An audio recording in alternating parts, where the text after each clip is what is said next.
Welcome to the 2020 Buckeye Book Fair. Thank you for joining us for this series of virtual events with Ohio authors and illustrators. The book fair provides an annual celebration of literacy through author visits, educational programs for K-12 students, and events for people of all ages. All of the books featured today and throughout the entire Buckeye Book Fair are available for purchase at buckeyebookfair.org. Should you have questions for the presenters, please type them in the Q&A box and we'll answer them at the end in the Q&A session. Session we're about to have is on Louis Bromfield, featuring Stephen Heyman. Louis Bromfield was a World War I ambulance driver, a Paris expat, and a Pulitzer Prize-winning novelist. But he cashed in his literary success to finance a wild agrarian dream in his native Ohio.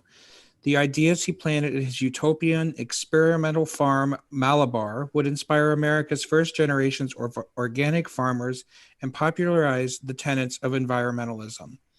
The Planner of Modern Life, Louis Bromfield and the Seeds of Food Revolution, is a sweeping biography that unearths his lost icon of American culture, a fascinating, hilarious, and unclassifiable character who, even between writing and plowing, also dabbled in global politics and high society.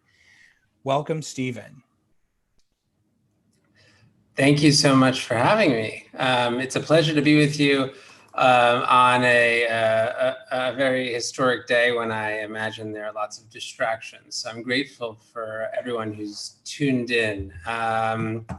I first heard the name Louis Bromfield 5 years ago. I know that name might be familiar to you folks in Eastern Ohio, but I'm a New Yorker, and I had moved to Pittsburgh with my wife, who came here for grad school, and I was looking for a story, and I happened to meet a lamb farmer in the Laurel Highlands of southwestern Pennsylvania, who himself was something of a pioneer in the world of sustainable agriculture.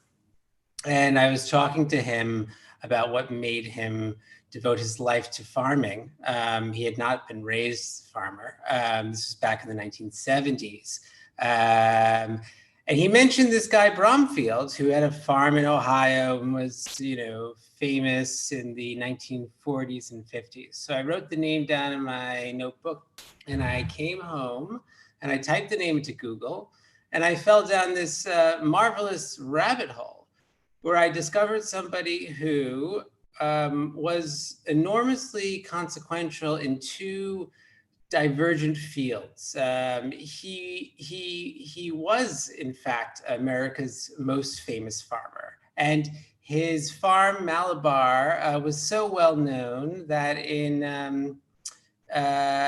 that E.B. White wrote an ode about it in the New Yorker magazine, and Lauren Bacall and Humphrey Bogart got married there. And from Malabar, he did kind of preach the gospel of soil conservation and advance a lot of pioneering ideas about organic and sustainable agriculture. So I was shocked that I hadn't heard of this person, because I thought I knew most of the heroes of early environmentalism, people like J.I. Rodell and Rachel Carson. And then I discovered that not only did we have an environmental visionary that had kind of fallen into obscurity, but he had also this remarkable earlier life as a Pulitzer Prize winning Lost Generation novelist living in France between the wars, and hanging out with people like Ernest Hemingway, F. Scott Fitzgerald, Gertrude Stein, and Edith Wharton. And so I was immediately seduced by the contours of this story. I wanted to understand how France and Ohio fit together, how agriculture and literature fit together. So I embarked on this book project. And I'm going to take you through a presentation just of the kind of high points of the book, and I'll read a few snippets. Let me just start that right now. I'm going to share my screen, so just bear with me.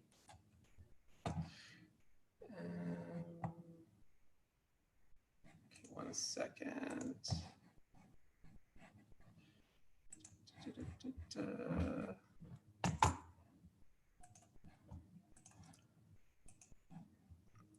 Okay, So you should see the cover of my book now. I'm just going to assume that it's working. Anyways, so yes, let us begin in the 20s in Paris. 1 second. There we are. Okay, so here you have Bromfield pictured in the center beside two of his best known contemporaries. On the left, Ernest Hemingway. On the right, F. Scott Fitzgerald.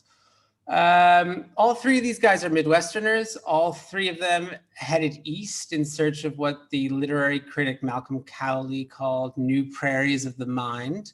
Bromfield, like Fitzgerald, was an Ivy League dropout, and like Hemingway, was a ambulance driver in World War I. And they all met in Paris in the 20s, and they met at a very interesting moment. Hemingway was struggling to get his fiction career off the ground. He was working on his first novel, The Sun Also Rises, and was really unknown at this time. This is like November of 1925 when he met Bromfield. And Fitzgerald had just published The Great Gatsby, which today we know is kind of the quintessential American novel. But at the time, he was devastated by its weak sales. And he actually wrote his editor, Maxwell Perkins, in December of 1925 and said, "Is Gatsby dead?" Little did he know that it would become such a wild canonical success. Now, Bromfield at this moment was kind of riding high by comparison. He had published a string of best-selling novels, and the New York Times rated him the best of all the young American novelists writing in that period. I want to just kind of describe basically, in kind of broad terms, what his early novels were like. They tended to feature female protagonists, most of them Midwestern in background, and they're trying to kind of break free of their stultifying hometowns. And usually they do this by reconnecting with nature or by moving to Europe, which of course is what Bromfield did. Like a lot of writers in the period, he moved to Paris, taking advantage of not only the cultural flowering that was happening in the city at that time, but also a very advantageous exchange rate, which made the good life there extraordinarily cheap. And Bromfield, because of the success of his early novels, even though he's quite kind of middle class in terms of his upbringing, has enough money to rent a lavish apartment on the right bank overlooking the Bois de Boulogne. And he immediately sets about just discovering all the charms and delights of Paris, which he thought were inexhaustible. And I have some photos here. You could see on the left, Bromfield is painting a landscape in the Bois de Boulogne. There he is reading a newspaper in his apartment. Below, he's dancing with his writer friend Edna Ferber on vacation in the Basque Country. So he really had a good time in Paris. I mentioned Hemingway.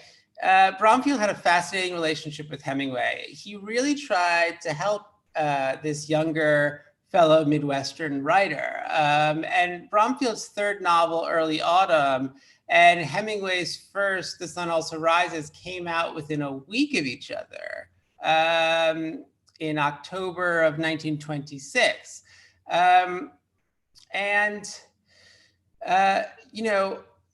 Early Autumn rockets up the bestseller list. It goes on to win the Pulitzer Prize. The Sun Also Rises is kind of met with mixed reviews initially. The Chicago Tribune, Hemingway's hometown newspaper, calls it a bushel of sensationalism and triviality. And this irritates Hemingway, who is at the time hanging out with Bromfield. And Bromfield actually writes Hemingway these letters about how wonderful he thinks his novel is. But Hemingway says thank you and accepts Bromfield's hospitality, but behind his back is sending really cruel letters to Fitzgerald and others, kind of insulting Bromfield's work. And after Bromfield wins the Pulitzer, Hemingway's jealousy kind of goes off the charts. And he explains to his editor, he shares an editor with Fitzgerald, same guy, Maxwell Perkins, that he didn't intend The Sun Also Rises to, he thought that the critics misunderstood his book, essentially, that what they wanted was a kind of conventional literary technique that Bromfield was offering, but that Hemingway wanted to make a break with. And Hemingway writes this remarkable letter to Perkins saying that he had cut 40,000 words of this kind of old-fashioned style of writing from the draft of The Sun Also Rises, that it would have pleased the critics, it would have made them happy, but it would have rung as false 10 years from now as Bromfield. So Hemingway understood that Bromfield, in terms of his literary output, was not a modernist. But I want to argue in this book that, Bromfield was a modernist of a different kind, a modernist when it came to our relationship with our land, and a modernist when it came to agriculture. In the late 1920s, Bromfield tires of the kind of literary scene in Paris, and he decides to move north to a provincial city called Senlis, where he rents an old rectory that has been, that's kind of like disused. And he sets about renovating it and laying out a beautiful series of gardens along a river. And so you can see some photographs of the garden, and this photograph in the center of Bromfield's dahlias, which he arranged, and you can see him photographing you can see his reflection in the mirror. And at the bottom, there's a photograph of Bromfield with his family. He had 3 daughters, Anne, Hope, and Ellen. Ellen is the youngest, pictured with Bromfield's wife, Mary. So this garden became a real kind of salon and hotspot in the interwar years. And all kinds of people were attracted to the garden. Bromfield liked to jumble them together, regardless of their sexual preferences and political persuasions. And there's some really remarkable people who came to the presbytère, as it was called in French. So in the top left, in the jungle room of Bromfield's house, with murals that he painted himself, you have Gertrude Stein and her partner, Alice Toklas. To the right, you'll see Bromfield standing next to the fashion designer Elsa Schiaparelli. Below, there's a photograph of Janet Flanner hanging out on the grass. And to the right of her, the stage and screen actress Ina Claire. So you're seeing these fabulous people kind of at leisure. And that's what everyone did at Bromfield's Place. So there were 2 very significant friendships that came out of this garden. One was with Gertrude Stein. And, Stein found Bromfield to be delightful. But she, as much as she enjoyed talking to him about politics and obviously about literature, she really enjoyed talking to him about gardening, because Bromfield, who had rare dahlia cultivars and beautiful roses and grew all kinds of fine vegetables, both French vegetables and American varieties, was an expert gardener. And Stein and Toklas had a country house where they grew salads and herbs.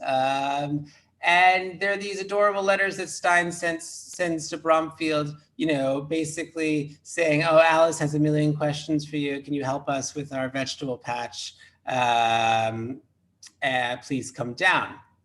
So that was one significant friendship to grow out of the garden. Another more significant friendship was the one that Bromfield had with Edith Wharton. Now, she lived not too far from Senlis in a town called Saint-Brice-sous-Forêt. And Bromfield and Wharton had a kind of like platonic love affair that was really rooted in the earth. They exchanged cuttings and seeds. They lunched with garden designers like Lawrence Johnston. They visited flower breeders together, and they were very competitive. There's this letter that Wharton sent to Bromfield. If you could see my peonies and California irises here now, you'd drown yourself in the Nanette. The Nanette is this river that ran alongside Bromfield's property in Senlis. So here you have a photograph of Wharton in front of her, a very grand house, and she's flanked by Mary Bromfield and Louis.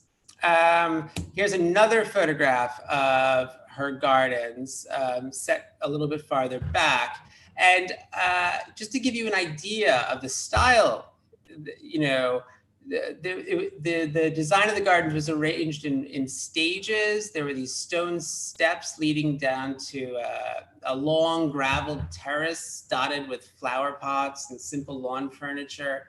There were dwarf orange trees, jasmine, lavender, a formal section of parterres.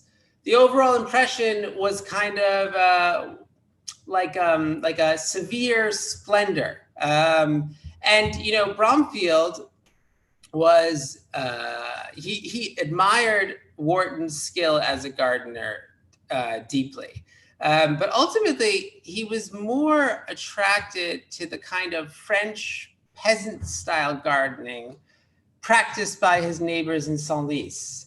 And here you have a photograph of his potager, I think. This is the kitchen garden. There's a picture of Bromfield in the garden top right. He really liked to work with his hands. Bottom left, you have this guy named Piquet. This was local peasant Bromfield hired, made him his full-time gardener. He said that he knew all the tricks of the French peasant families who managed to grow most of what they ate out of very small plots of land. Bromfield joked that Piquet had only one serious foible, and that was that if he didn't watch him, he would put down the entire garden in leeks, the backbone of all great French soups. So, Bromfield is gardening this land. He's farming this land. He's learning the kind of a French intensive style of gardening where you're making use of every inch and you're trying to do everything you can to maintain soil fertility. And he's struck by the fact that the land he's working seems to be getting more fertile in time with the care of those who are tending it. Whereas in the country where he came from and points farther west, Americans could exhaust rich virgin land in the space of 1 or 2 generations. And and this makes a very deep impression on him. He starts to realize that being a steward of the land can dramatically affect its longevity, its sustainability, we would say today. So we have to remember the context. Bromfield is enjoying all these garden parties. He's writing these novels. He's taking tea with Edith Wharton, but the world is really on fire. You have the Dust Bowl. You have the Great Depression. Here's that dust storm in Texas on the left an eroded cotton field caused by bad farming practices on the right. And so, this kind of contrast between he has a interesting perspective on what's happening in America. And he's also remembering his own family's story. His own family's from Mansfield, Ohio. He grew up on his grandfather's farm. He loved it with all his heart. He loved everything, all the minutiae of farming. And his grandfather lost his farm because of a combination of economic factors that would be very familiar to small farmers today. And that kind of was an original trauma for Bromfield. And so the crisis of the Depression and the Dust Bowl and this nostalgia he has about his youth, thinking about Ohio from Europe, leads to a crisis. And I want to read to you a portion of my book. And I'm going to stop the screen share just for a moment so I can do that. Hold on one second. Okay. Just going to assume that we're working, everything's technologically fine. So just to set this up again, this is a kind of, Bromfield is in crisis in the midst of the Great Depression and the Dust Bowl. He feels kind of impotent, like he can't help matters, and he's thinking about the world and his place in it. And I'm going to start reading. Okay. Sitting in his lush garden outside Paris, Bromfield was overwhelmed by the suffering and waste caused by this man-made crisis. The news fed into his own sense of ennui, his personal depression. His shimmering arrival on the literary scene, the Pulitzer Prize, the breathless comparisons to Fielding and Balzac, was now all behind him. His latest books were trifles, droll stories of expatriate life, half-hearted genre experiments. Each became a bestseller, each earned a few critical plaudits, each satisfied nearly everyone but himself. His sojourn in Hollywood in 1930 left him disgusted by the hollowness of American culture. Herbert Hoover's heartless, ham-fisted response to the economic crisis depressed him further. Paris and the fashionable ski resorts had lost their glamour. The literary cafes had lost their allure. He stayed at home in Senlis, relishing only his garden. In an essay, he took stock of his position. He had retreated from an America blatantly represented by Wall Street into the greater quiet of Europe, yet his mind, depressed and searching, had become one long query, a great why, a great what is it all about? To answer these questions, Bromfield began to write a book that was entirely unlike his earlier novels. It would be a family history written as a lament. It would track the true story of the rise and fall of the Bromfield family farm in Ohio. But he told Cass Canfield, his new editor at Harper, it would also tell a larger story about how industry replaced agriculture as the linchpin of American society. Bromfield believed this development explained the cultural defect at the heart of the Great Depression. He saw his family's farm and the proud rural culture it represented as the embodiment of Jefferson's agrarian vision for America, in which freedom and democracy supposedly flourished in a society composed of self-sufficient yeoman farmers. This version of America had lost out to the merchant-based plutocracy of Alexander Hamilton, who had opened the door to big banks and speculative schemes that had now driven the country to the brink of financial ruin. Bromfield wanted to weave this political parable into his family's story, to write not only a nostalgic paean to a vanished agrarian world, but a polemic, railing against the pollution and rapaciousness of big business, the priggish, small-minded townsfolk he grew up with, the flavorless conveniences they celebrated as progress. Bromfield opened the book with a long dedication addressed to his three children, the eldest of whom, Anne, was then just 8. It explained that this story was not only a record of the self-sufficient pastoral world that his grandparents built, but also a call to recapture it.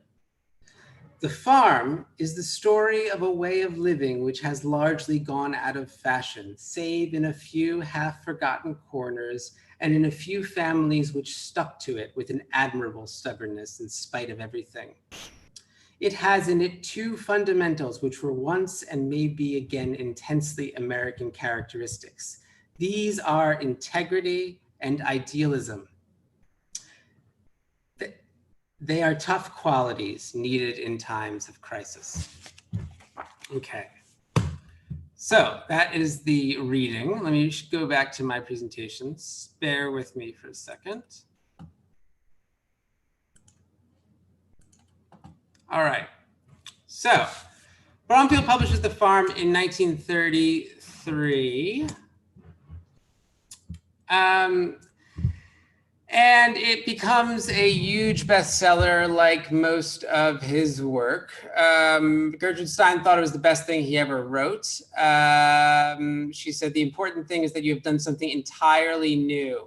And I should describe what this book is a little bit. It's a very strange book. It is a kind of a memoir, kind of a novel written in the first person and sometimes in the third person. There is very little action. There's almost no dialogue.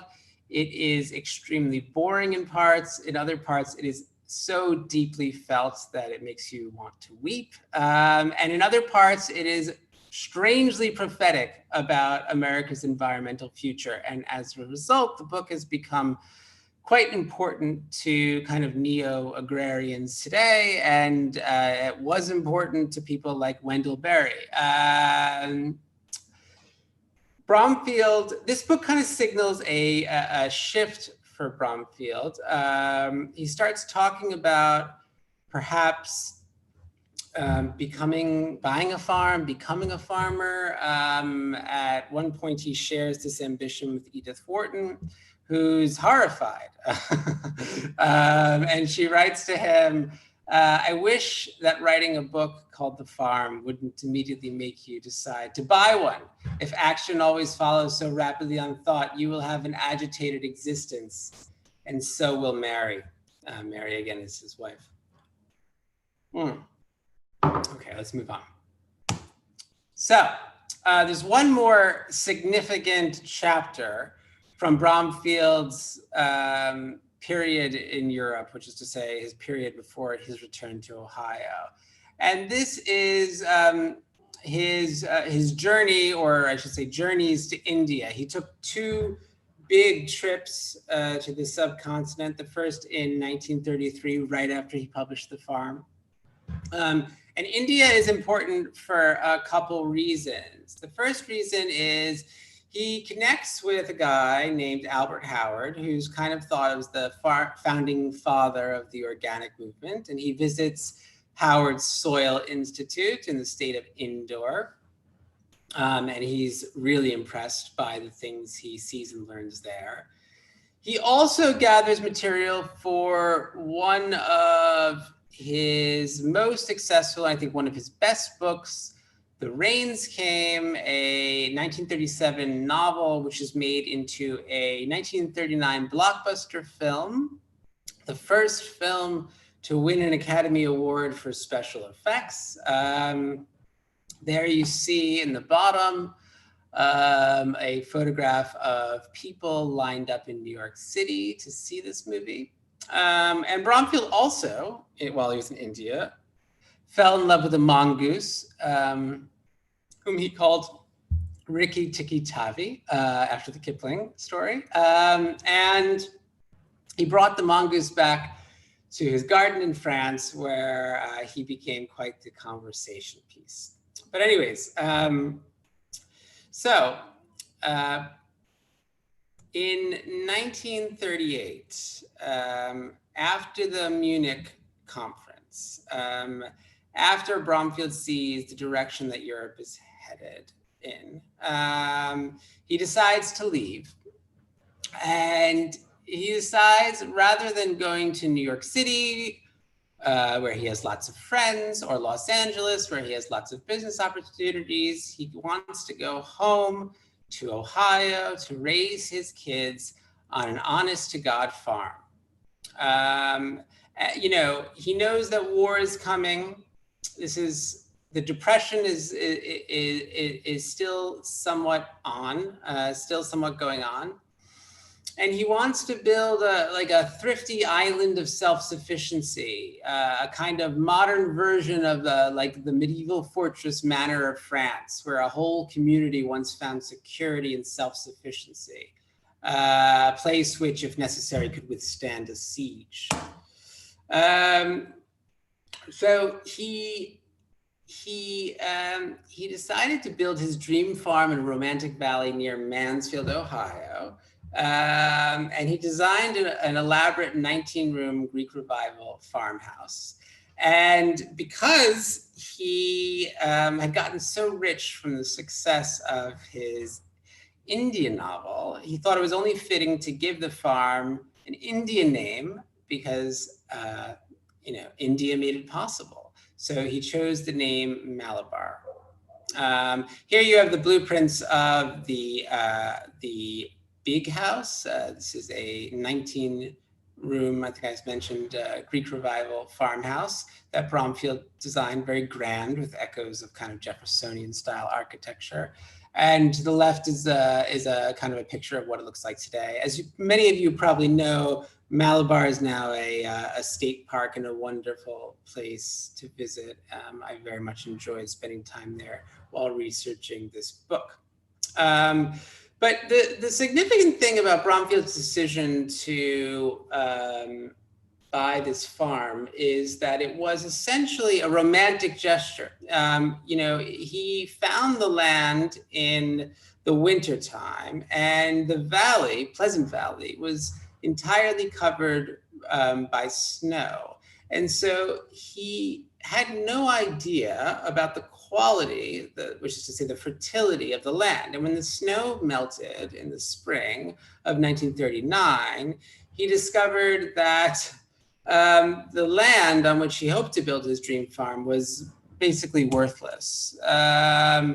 This is 600 acres of sandy, loose, alluvial soil that had basically, through bad farming practices of the same kind that were happening at farms across America, the soil had washed off the hills. Rain and wind had dug deep gullies, gullies so deep that you could lose a horse inside them, Bromfield's farm manager said at the time. The guy is totally overwhelmed. His knowledge of farming from his experience with his grandfather's farm as a kid, what he learned in France, gardening, none of it prepares him to reclaim these 600 acres. So what does he do? Well, he hires a farm manager, a person named Max Drake, who's pictured here on the tractor with Bromfield.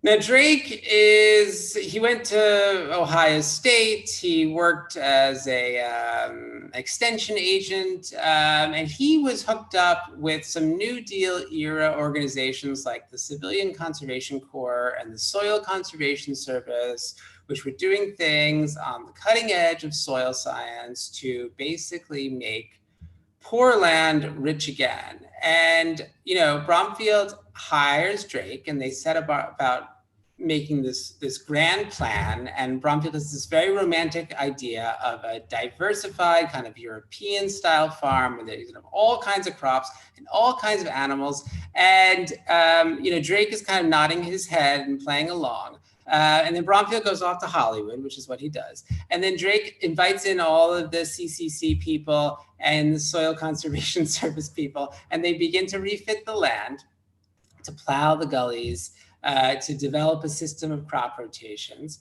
And Bromfield comes back from Hollywood, and he sees the heavy equipment, and he sees all of the land being reshaped. And he feels like he hasn't authorized this. He doesn't understand the work that's in progress. And he explodes and curses Drake out, and Drake thinks he's fired. And Bromfield storms off to his, manor house. And but then he cools off, and he comes back, and he's like, what the hell is going on here? And Drake begins to teach him. And this process, begins to transform Bromfield from a kind of literary playboy who had a talent for gardening into a true pioneer and evangelist for soil conservation and environmentalism. And Bromfield gets behind all of the practices that are happening at Malabar. And he actually decides to make his farm into a kind of model for farmers around the country. And these efforts are extraordinarily successful. Here are some photographs of Malabar in its heyday, so you can just see the fertility. There's a photograph at the bottom of Bromfield with his youngest daughter, Ellen, who eventually followed in his footsteps and became a farmer herself. And so at Malabar, Bromfield promoted a lot of soil-saving techniques that are now considered kind of foundational in sustainable agriculture. These are things like the use of cover crops, so you don't leave a field bare in the off season. Contour plowing, where you're plowing a field with the natural contour of the land instead of straight up and down, which is bad for erosion. Large-scale composting, so you're not so reliant on chemical fertilizers. No-till agriculture, so you don't disturb the soil and you actually plant crops in the residue of previous seasons. And grass farming. So all these techniques, which are very popular among farmers today, were pioneered and popularized for the first time in a big way, in a way that was meant for both the public and the average farmer to understand at Malabar. So Bromfield didn't only use his farm as a platform, he also spearheaded an organization called the Friends of the Land. And this is a remarkable, totally forgotten environmental group that I discovered. It's been written about in a small way by academics who study this period, but it's really not very well known. They don't even have a Wikipedia page. But it brought together leading conservationists of the day, people like Hugh Bennett and Aldo Leopold and Paul Sears. And they really mainstreamed environmentalism. They helped publish influential books and documentaries that were seen by millions of Americans. And they went on these barnstorming speaking tours where they basically tried to get America away from the kind of farming practices that had caused the Dust Bowl and that had caused soil erosion in the southern states. Bromfield was the organization's vice president and their star speaker. Here you see him with a crowd at Mount Gees, which is the highest point at Malabar, which overlooks the whole farm. And Bromfield he was definitely very much a showman, and he'd like to take people up to the top of the farm, and so you could kind of see all of the techniques in action. He also warned Americans about the hazards of pesticides very early. In the 1940s and 50s, the agriculture was basically getting increasingly hooked on chemicals, and Bromfield was urging caution. He came out against DDT for the first time in 1945, just weeks after it was released to the public, and that was 17 years before Rachel Carson's Silent Spring. Bromfield understood something that I think is very important and that is perhaps not fully appreciated even today. It's not only that these substances, whether it's something like DDT or something like glyphosate, which is what we have a problem with today, upset it's not only that they are harmful in themselves and that they might cause diseases or they might be toxic.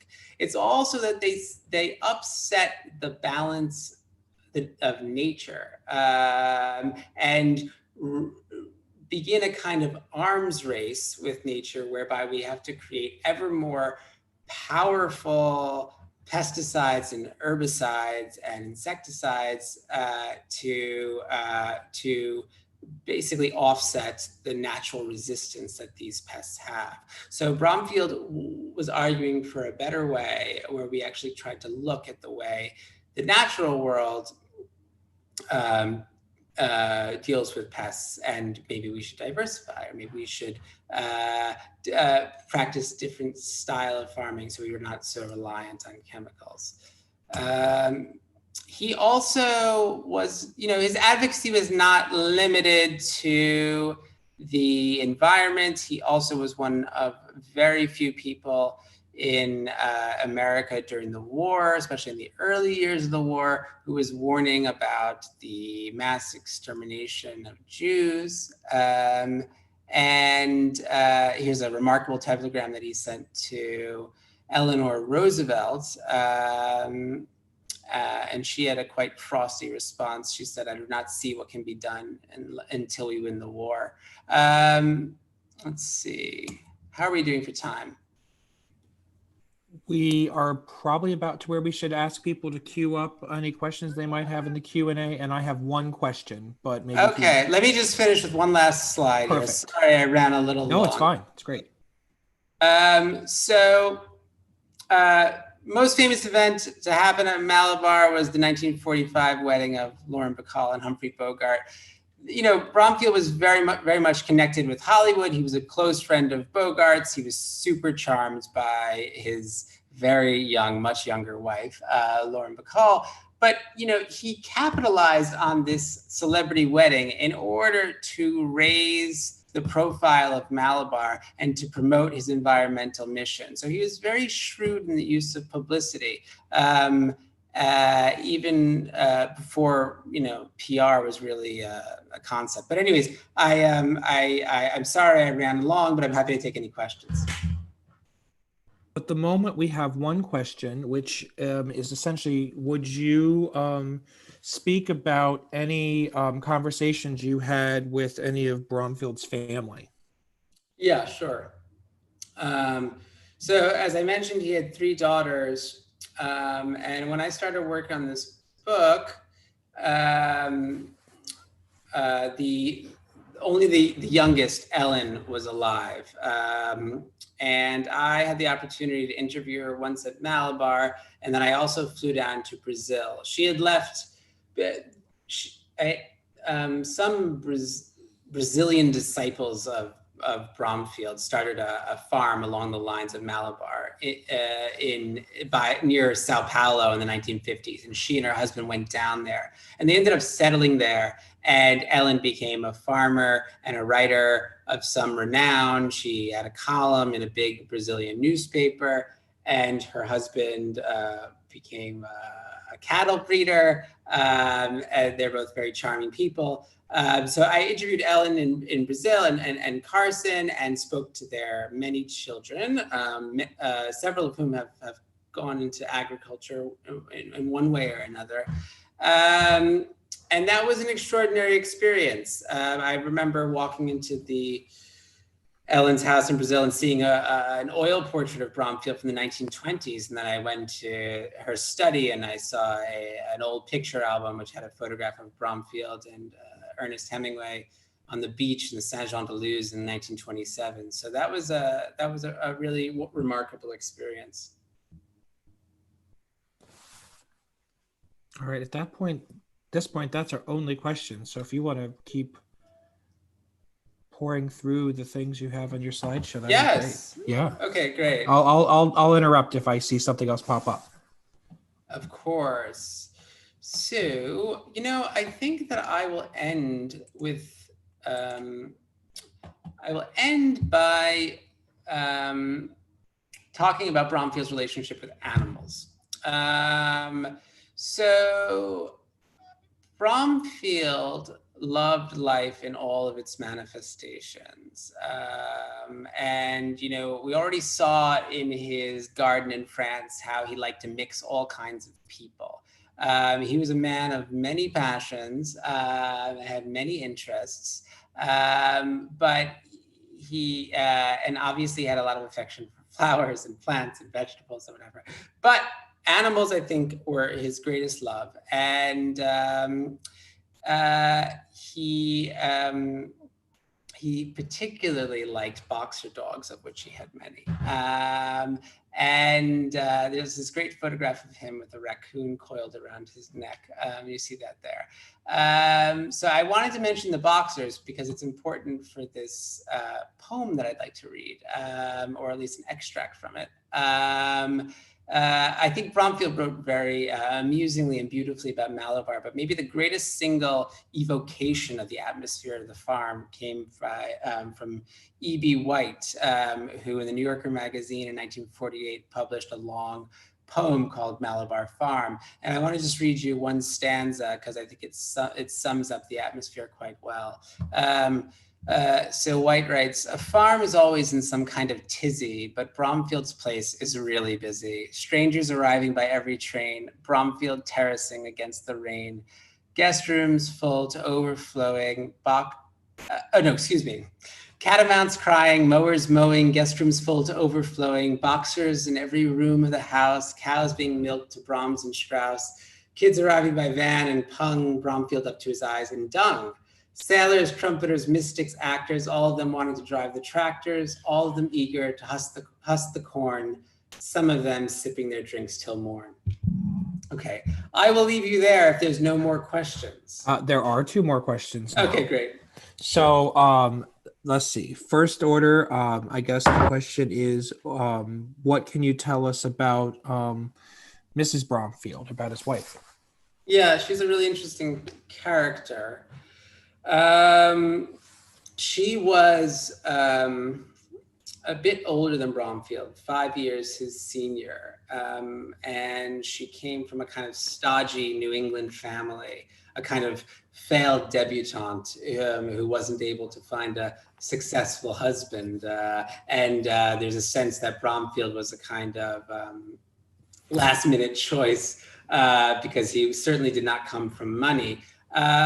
Mary was somewhat attractive in her youth, but she became quite plain over the course of her life, and was very self-conscious and kind of retreating. She had some literary ambition. She wrote stories for Vogue and other women's magazines.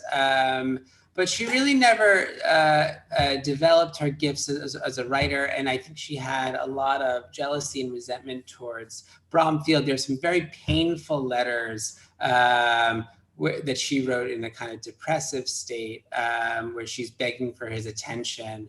He was a very much larger-than-life figure, and I think that he was at times quite neglectful of her,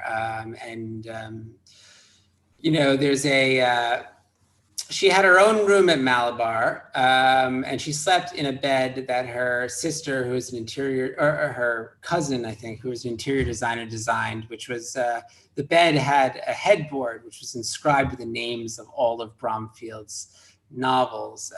And in the center of the bed was the name of one of his novels called A Good Woman. And she passed away in that bed. She died of a heart attack and was discovered by one of her daughters quite young. It was a bit of a tragic story, but Bromfield later, I think that he definitely loved his wife, and he dedicated the vegetable stand at Malabar to her memory. And there's a beautiful inscription. If you visit Malabar, you can see that Bromfield wrote to his wife. So they had a complicated relationship, and something that I do get into in the book quite a bit. Perfect. All right, I'm going to blend a couple questions, staying with Sure. family and the community. So the first question is, did either of the daughters think about taking over Malabar and continuing a legacy there? And the segue question is, what did his neighbors think of him and what he did at Malabar? Okay, yeah, really good questions. The eldest daughter was a complicated case. No one's exactly clear about her nature. People said that she had kind of maybe some psychological issues, but she was. So the point I'm trying to make is that she wasn't particularly interested in continuing Bromfield's agricultural legacy or capable of doing so. However, his two younger daughters, Hope and Ellen, both wanted to be farmers. They both married men who were interested in agriculture. And Bromfield, because he was so difficult to work with, so arrogant, so passionate about his own creation, and ultimately so unwilling to share it, that he ended up driving both of his daughters off the farm. They wanted to participate in the future of the farm, and he really wouldn't let them. And so Hope moved away first to Virginia, where she and her husband tried to raise cattle, and they eventually settled in Montana. And Ellen, as I mentioned, moved down to Brazil. And Bromfield collapsed on the farm alone, pretty much in the spring of 1956. So that's a very sad story. Although, as I write in the book, I think he did reconcile with Ellen toward the end, and even visited her farm in Brazil. And the second question was, what did his neighbors think of him? Oh yeah, I mean, I think that for the most part, his neighbors thought that he was, I think that they didn't like the way that he kind of dismissed them as bad farmers. I think that they thought that he was flashy. I think that they kind of distrusted him to an extent. Although I think, certainly a lot of people were interested in what was happening at Malabar, and I'm sure in his own time, and certainly later on, they were eventually proud to have such a pioneering farm and such a kind of hotspot that drew celebrities and important people from around the country in their own backyard. So, Bromfield had a complicated reputation. People didn't really understand what he was up to at first. Eventually, they caught on. But yeah, I think he got a mixed local reaction, I would say. Very good. And then continuing on with the farming, do you detect that many of Bromfield's principles of conservation and sustainable agriculture widely adopted through the 70s are being discarded today? I don't know enough about modern agriculture to really answer that question. Okay. I think that and I also think that, as agriculture has become kind of fragmented, so I think that while some of these techniques are foundational to regenerative agriculture or organic agriculture, there are other types of agriculture that are going in a different direction. I mean, I think that one of the most valuable things about Bromfield is that he was not a purist. He was not a proponent of any one school. I think that he wasn't certainly an inspiration to the earliest generation of organic farmers, but he, wrote very explicitly that he was by no means an organic purist. And by that, he meant he was willing to deploy chemicals in small doses, when it was economically and ecologically responsible to do so. So he was not a kind of cultist about this, and he was interested in solutions that scaled. And I think that is truly one of the most visionary things about his agricultural thinking. Well, there's one last question, and we've got 3 minutes. Okay. And it's a question for you personally, which is, what is it about yourself that made you interested in Bromfield?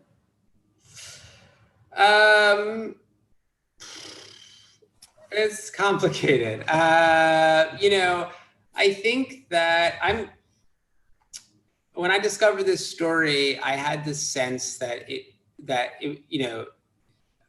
was a book that I wanted to read and it didn't yet exist. It wasn't as though I felt some strange kinship with Bromfield as a figure. I just was amazed that somebody who had risen to such a prominent position in two distant domains, agriculture and literature, and who had this extraordinary life, had been completely forgotten. And I thought that should be rectified to the extent that a book can rectify a problem like that. So that's why I embarked on this project. I mean, I do think that I used to live in Paris. I'm very interested in the American experience in France. I, like a lot of people, have become increasingly engaged with the food system as we understand, that this system that delivers us nutrition and pleasure is also incredibly fraught and is connected to so many kind of environmental and political and economic and social problems that we have. So I saw in Bromfield an opportunity to tell a great story about a really interesting personality who was kind of, also connected to some issues that I feel like are relevant today. So that's why I decided to write the book, if that makes sense. That makes sense. That's perfect. Well, thank you, Stephen. We are at time. Thank you to our participants for participating in our program on Louis Bromfield, and for Stephen again for presenting.